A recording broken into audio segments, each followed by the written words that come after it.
미주 한인들의 정치 이야기, 미쿡 정치 농장.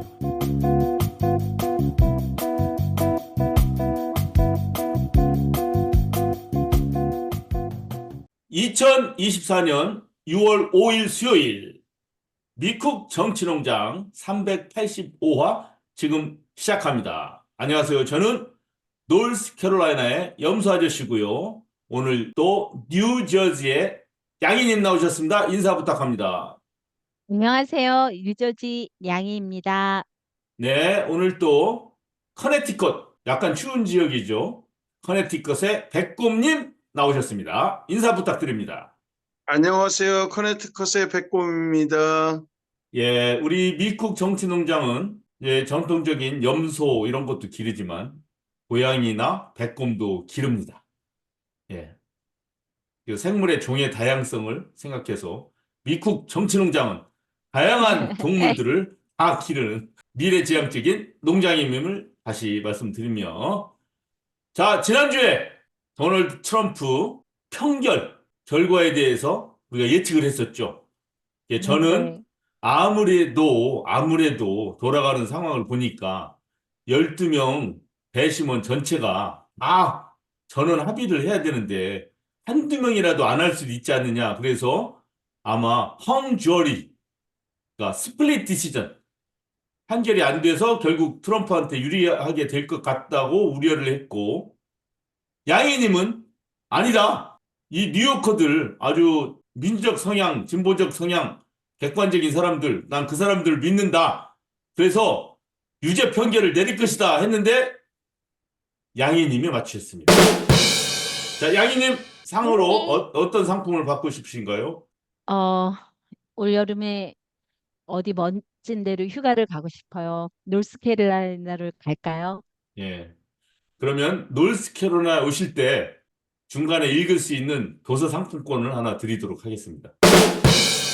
자, 여기 좀 약해 보입니까? 아니요, 좋습니다.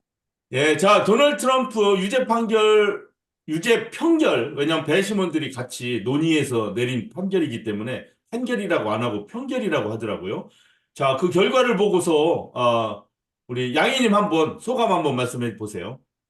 저는 그냥 지난주에 사실 얘기할 때 그냥 상식적인 얘기를 했거든요. 우리가 많은 사람들이 그냥 도널드 트럼프의 죄에 대해서 익히 들어서 알고 있잖아요. 그래서 분명 이 사람이 뭐 이런저런 죄를 많이 졌을 거다라고 생각해서 그냥 상식적으로 그러면 유죄 판결을 받아야지라고 생각을 했는데, 그때 우리 염소 아저씨께서 말씀하실 때 배심원 완전 만장일치제가 돼야 되고, 또 이게 34개에 대한 혐의에 대해서 얘기를 한다는 그 순간, 그 얘기를 듣는 순간 그러면 안 될 수도 있을까라고 사실은 이렇게 느끼면서 그 약간 포기를 했었다고요. 지난번에 바램은 또 염소한테 당연히 졌구나 뭐 이런 됐었지만. 생각을 예. 했었어요. 네. 그러면서 저는 사실은 여러 가지 좀 그 만감이 교차한 게 뭐냐면, 한국이 지금, 그때도 제가 지난주에 얘기했어요. 너무나 그 사법농단이며 문제가 너무 많이 심각한데, 마찬가지로 미국도 그렇다면 지금 저는 제가 사는 이 미국도 어떻게 못하면서 한국 거를 제가 신경을 쓰고 있는 게 맞나, 막 이런 생각이 들고 자괴감도 들고 그랬는데, 이게 이렇게 판결을 딱 받으면서 막 희망이 느껴지는 거야. 네. 역시 그래, 법은 미국이야. 살아있다. 네. 희망이 느껴졌어요. 예. 커네티컷의 백곰님, 도널드 네. 트럼프에 대한 유죄 판결 어떻게 보셨습니까? 중요한 거는 평결은 평결이고 결국은 형량은 판사가 결정하는 거고, 그러니까 아직은 모르는 거죠. 유죄가 될지 안 될지는. 근데 예, 7월 11일 날 선고합니다. 판사가. 7월 그러니까 11일. 예. 7월 11일 날. 예. 근데 여기서 다른 데서 읽었던 글 중에 하나가 우리가 예. 이해 충돌이 생기는 게, 연방 공무원이나 주 공무원들은 범죄 기록이 있으면 취직 잡이 안 되잖아요.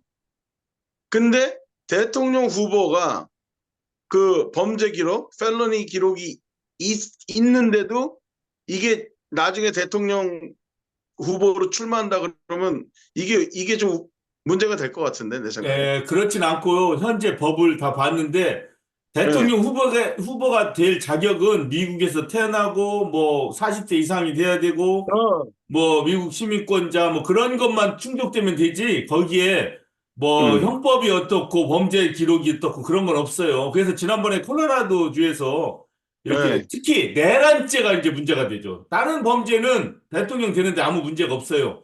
음, 내란죄일 경우에는 옛날에 남북전쟁 때 음, 문제가 있었기 때문에 대통령 후보로 할 수 없다, 공직에 나설 수 없다는 법이 있는데 그거 자체에 대한 판결을 어, 대법원에서 미뤘잖아요. 나중에 한다고 한 음, 것으로. 그래서 그 제가 우리 미국 정치농장에서 몇 번 얘기했듯이 지금 이런 편견로 인해서 트럼프가 뭐 법적으로 뭐 못 나오거나 이런 건 아무것도 없어요. 다만 이제 유권자들에게 미치는 영향 그것만 봐야 되지 무슨 뭐 음, 지금의 법으로 후보를 못 나오게 한다든가 뭐 불이익을 받는다든가 그런 건 없다는 거는 이미 다 말씀드렸고 지금도 음, 마찬가지입니다.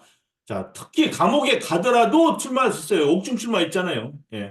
그런데 음, 감옥에 트럼프는 그러고도 남을 사람 예. 같아요. 그런데 이제 중요한 것은 우리가 지난번에도 봤듯이 그 아무리 뉴요커라고 하더라도 한두 명은 다르게 생각할 수 있잖아요. 증언들의 이야기나 그다음에 검사들이 제시하는 증거물들에 대해서 다르게 해석할 수 있는 사람이 한 명이라도 있을 수 있잖아요. 그런데 그렇게 한 명도 없다는 것은 이게 우리는 그 상황을 모릅니다. 왜냐하면 재판정에서의 그 여러 가지 증언 내역이라든가 증거물은 일반인들이 알 수가 없어요. 그런데 이제 배심원들만 보는 거죠. 근데 그 사람들이 그걸 음, 보고 이렇게 만장일치로 판결을 하고 다양한 사람들이 때 그다음에 그것도 한 건이 아니라 34건에 대해서 다 유죄 판결을 내렸을 때는 뭐가 생각이 나겠어요? 이건 확실하구나. 너무나 확실하니까 12명이라는 일반인들이 배심원으로 선정이 돼서 저렇게 판결을 내릴 때는 뭡니까? 음, 명명백백하다는 거지 않습니까? 자, 그런데도 불구하고 그 뒤에 행보는 어떻게 보여요? 트럼프의 행보나 공화당 지지자들의 아니면 공화당 유력 지도부들이 보이는 거 어떻게 봅니까? 첫째, 이 일로 인해서 트럼프가 뭐 이런 마녀 사냥은 없어. 테레사 수녀라도 저 검사들이 마녀 사냥하면은 유죄가 나올 거야. 뭐 이런 얘기했고 그 뒤로 호소하니까 갑자기 500 몇십만 불 이상의 도네이션이 쫙 나왔거든요. 자, 그거에 대해서 양희님 어떻게 보셨어요? 뭐 예상했던 거죠. 지금 그 한두 번 이런 법적인 문제가 이렇게 나온 게 아닌데 트럼프 전혀 상관하지 않잖아요. 그리고 또 트럼프 지지자들은 제가 볼 때는 이 사람이 어떤 사람인지도 알고 이 사람의 범죄 사실조차도 다 알고 있는 상태잖아요. 그리고 지금 최근에 가장 그 기사 중에서 눈에 띄었던 게 트럼프가 만약 자기가 다시 대통령이 된다면 모든 서류 미비자들을 다 추방을 해버리겠다. 뭐 이런 정말 우리가 생각할지도 할 수도 없는 그런 그 과격한 발언을 계속 내놓고 있잖아요. 그거에 환호하는 지지자들이 있는 거예요. 그 사람들은 생각을 안 하는 거지. 제가 볼 때는 끝까지 갈 것 같아요. 이 트럼프가. 예. 커네티컷 백곰님, 지금 트럼프에 대해서 이렇게 일시적인 동정 공화당계, 그다음에 트럼프 지지자들의 결집 있고 한데, 이것이 오래 갈 것으로 보입니까? 지금 사실은 이 현상은 우리가 무시 못하는 게 트럼프 지지자들은 거의 종교 수준이잖아요, 사실은. 네. 그러니까 그런 부분들이 일정 부분 있기 때문에 거기다 플러스 사실 많은 사람들이 또 미국 민주당에 좀 실망하고 있는 사람들도 있어요. 맞아요. 그것까지 결합이 돼버리면 어떤 결과가 나올지 참 그렇죠. 예, 누가 민주당을 지지하고 공화당을 지지해서가 아니라 일단 현실이 괴로우면은 현직 대통령의 등을 돌리는 게 상당히 인지상정이에요. 유권자들의. 그렇죠? 맞아요. 예. 그렇죠. 우리들은 뭐 사회가 이렇게 가야 된다, 뭐 정의를 지켜야 된다, 이렇게 생각하지만 상당히 많은 숫자는 그거보다는 먹고 살기 바쁘고 뭐 투표하라니까 하긴 한다만 지금 내가 뭐 상황이 못 같다. 그러면은 현직을 안 찍어버려요. 왜냐면 하나의 항의의 표시죠. 현실에 대한. 그런 것이 한 몇십 프로는 먹고 들어가잖아요. 예, 그런 음. 거를 볼 때는 도전자가 유리하죠. 근데 이제 문제는 저도 지금 무슨 내가 트럼프를 미워한다, 뭐 공화당의 강성 지지자들이 싫다, 그거를 떠나서 문제는 지금 트럼프가 한 행보들은 이제 뭐 더 이상 어떻게 뭐 이거를 뭐 아무리 합리화한다고 그래도 거짓말하고 잘못을 저질렀다는 것은 명명백백하잖아요. 이제는. 네. 그거는 빼도 박도 못하겠죠. 이게 일반 12명의 시민들로 구성된 배심원에서 그렇게 만장일치로 34개에 대한 항목을 다 유죄 내렸을 때는 그렇게 하지 않아도 이전부터 트럼프는 입만 열면 거짓말이라는 거 알잖아요. 최근에 자기가 대통령이 되면 힐러리 클린턴을 락업 그녀를 감옥 그냥 가둬버릴 거야 이렇게 얘기를 유세 현장에서 많이 했거든요. 근데 팍스뉴스의 대담에서 I never said that 이래요. 한 번도 그런 말 한 적이 없대. 이 사람은 유세 현장에서 하는 얘기들은 다 공개돼서 다 방송되는 거 아닙니까? 저 사람이 그런 말을 했는데 다음날 얘기할 때는 난 그런 말 한 적 하나도 없어. 이렇게 얘기해 버립니다. 이렇게 그냥 거짓말을 하는 사람, 범죄를 저지르는 사람이 있는데 그래도 이 사람이 우리 대한민국에 어쩌면 평화를 가져올 수도 있어. 아니면 이 사람이 미국 정치판에 새로운 희망을 불러일으킬 수 있어라고 표를 줘야 될지 이게 참 고민인 겁니다. 그래서 제가 그 부분 제가 그 얘기 좀 할게요. 그 네. 대한민국의 어떤 정치 상황에 도움이 될 거야, 뭐 북한을 다루는 그거는 제가 그 미국 사람하고 대화를 나눴는데 이 친구가 이런 얘기를 해주더라고요. 그거는 착각이다 이거야. 정상적인 방식으로 그들과 대화를 해야지 자꾸 트럼프식으로 이렇게 갑자기 뭐 서프라이즈 하면서 이렇게 빅딜 같은 거 이런 거로 해서는 결국은 안 된다. 요행을 바라는 그러니까 거죠. 예, 그야말로.